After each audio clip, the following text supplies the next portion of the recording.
Bismillahirrahmanirrahim. Assalamualaikum warahmatullahi wabarakatuh.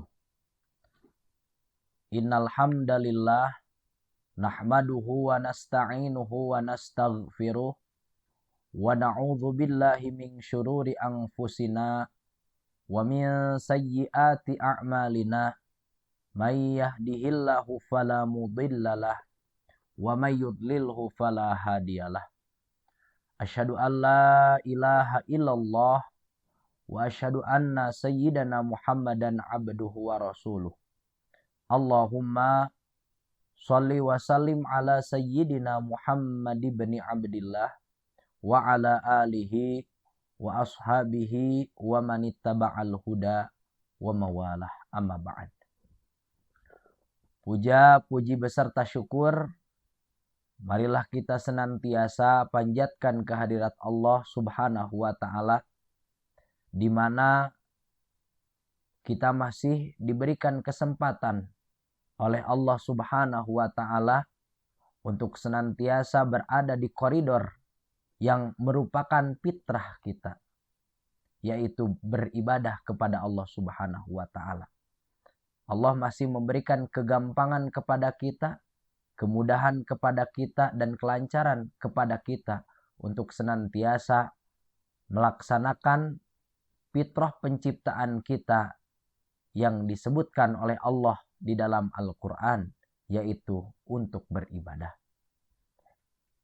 Yang mudah-mudahan kita pun berojak kepada Allah Subhanahu wa Ta'ala, semoga ibadah kita tentunya diterima oleh Allah Subhanahu wa Ta'ala. Amin ya Allah ya Rabbal alamin.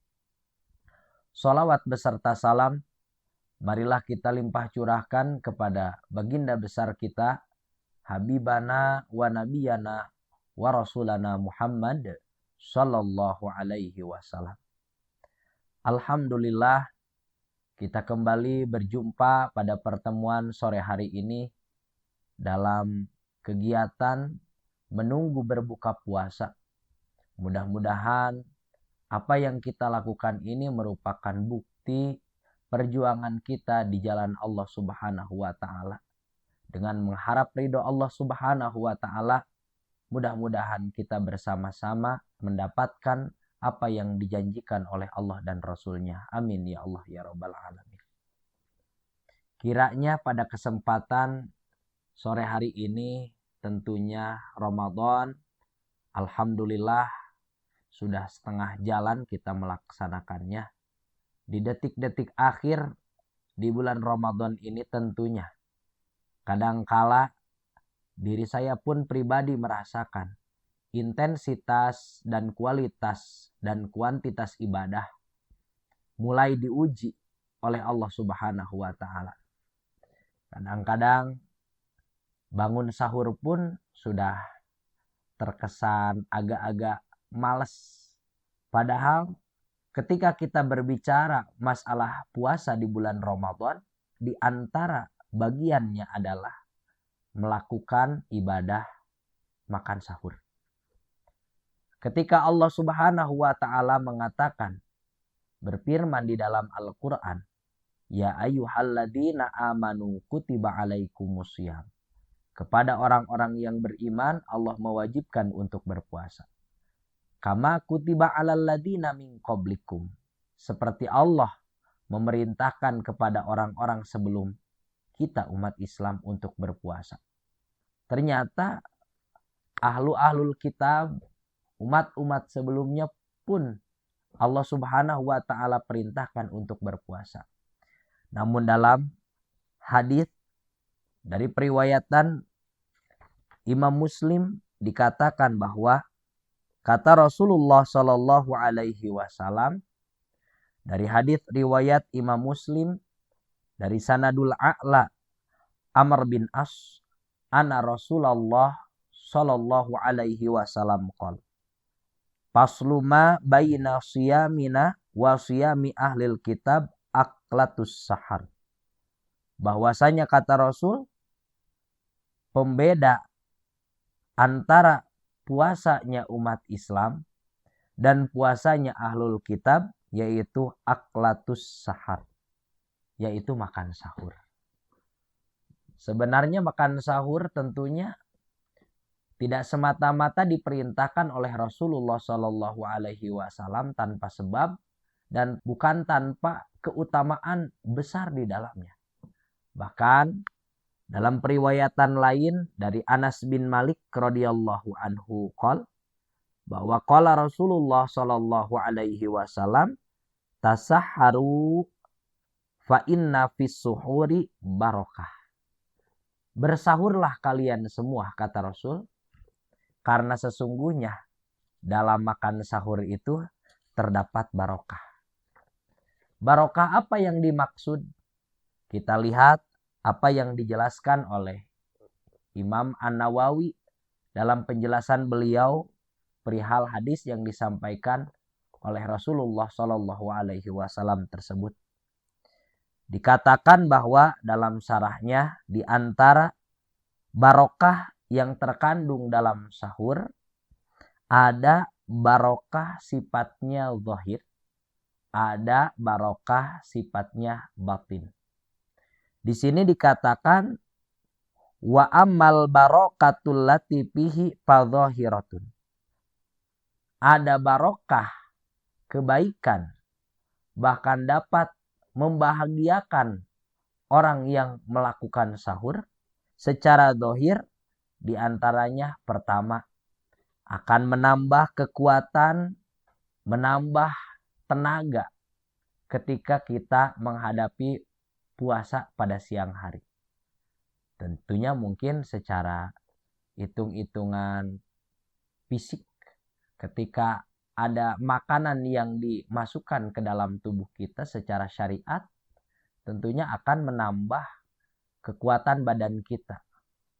Maka secara zahir, berkah yang dimaksud, kata Imam An-Nawawi dalam syarahnya, adalah menambah kekuatan di dalam tubuh kita ketika kita menghadapi puasa pada siang harinya. Yang selanjutnya disebutkan oleh Imam Nawawi, wa tahsilu bisababihi rogbah. Dikarenakan sudah sahur, akan menimbulkan rasa senang dan menghadapi puasa itu tidak gentar. Merasa diri akan pede, merasa diri akan senang, rogbah. Rasa kesenangan untuk senantiasa menjaga puasa kita tetap terus kita lakukan. Kemudian dikatakan pula akan meminimalisir kepayahan, keletihan, dan lain sebagainya. Hal ini hampir sama atau beresonansi dengan apa yang disebutkan di awal. Itu mungkin di antara barokah secara zahir.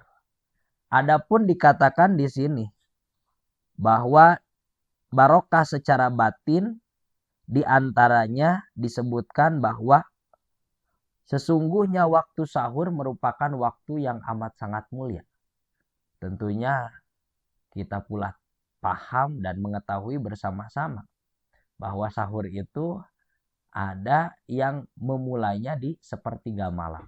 Di sepertiga malam itu di luar Ramadan pun ketika kita bangun dan melakukan ibadah itu merupakan da'bus sholihin. Sesuatu yang orang-orang soleh terdahulu menjadikan kebiasaan beliau. Sehingga orang yang bangun di sepertiga malam dan melakukan ibadah itu dianggap sesuatu yang melekat pada orang-orang soleh. Bahkan disebutkan bahwa pada waktu sahur itu waktu di mana turunnya rahmat Allah Subhanahu wa Ta'ala. Kasih sayang Allah Subhanahu wa Ta'ala akan turun kepada kita yang bangun sahur. Yang selanjutnya barokah secara batin, wa qubulu du'ai wal istighfar. Ketika kita bangun sahur, tentunya setelah kita makan sahur ataupun sebelum kita makan sahur, ketika kita berdoa kepada Allah Subhanahu wa Ta'ala atau istighfar, yang disebutkan di dalam Al-Quran bahwa beristighfar ketika waktu sahur. Disitulah tempat di mana dikatakan oleh Imam An-Nawawi rahimahullahu ta'ala bahwa waktu diterimanya doa dan istighfar. Sehingga tentunya dengan apa yang disampaikan oleh para alim ulama menjelaskan perintah Rasulullah Shallallahu Alaihi Wasallam, yaitu tasahharu fa inna fihi suhuri barokah.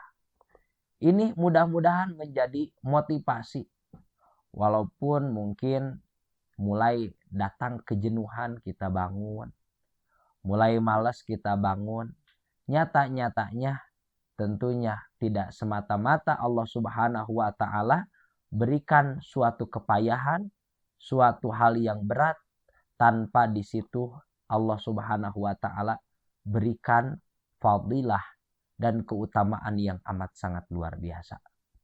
Oleh karena itu, walaupun mungkin sudah agak jenuh, bangun malam sudah agak malas, upayakanlah semaksimal mungkin.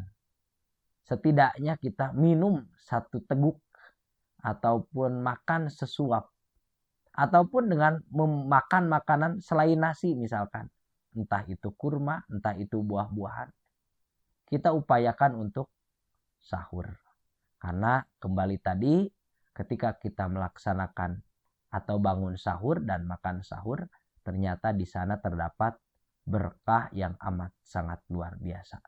Tentunya diniatkan niat beribadah kepada Allah Subhanahu wa Ta'ala. Oleh karena itu saya menggugah kepada khusus pribadi dan umumnya kepada seluruh pemirsa, penonton, ikhwan, kaum muslimin wal muslimat bersama-sama untuk tetap menjaga kuantitas ibadah puasa kita dengan menjaga sahur di antaranya. Mudah-mudahan senantiasa dengan kita mengikuti apa yang dianjurkan oleh Rasulullah Shallallahu Alaihi Wasallam, pahala kita, pahala ibadah kita, terkhusus pahala puasa kita utuh kelak ketika kita melihat catatan amal kita kelak di akhirat. Amin ya Allah ya Rabbal Alamin. Mungkin ini saja yang dapat saya sampaikan. Mohon maaf jika terdapat banyak kesalahan dan kepada Allah pun saya memohon ampun. Assalamualaikum warahmatullahi wabarakatuh.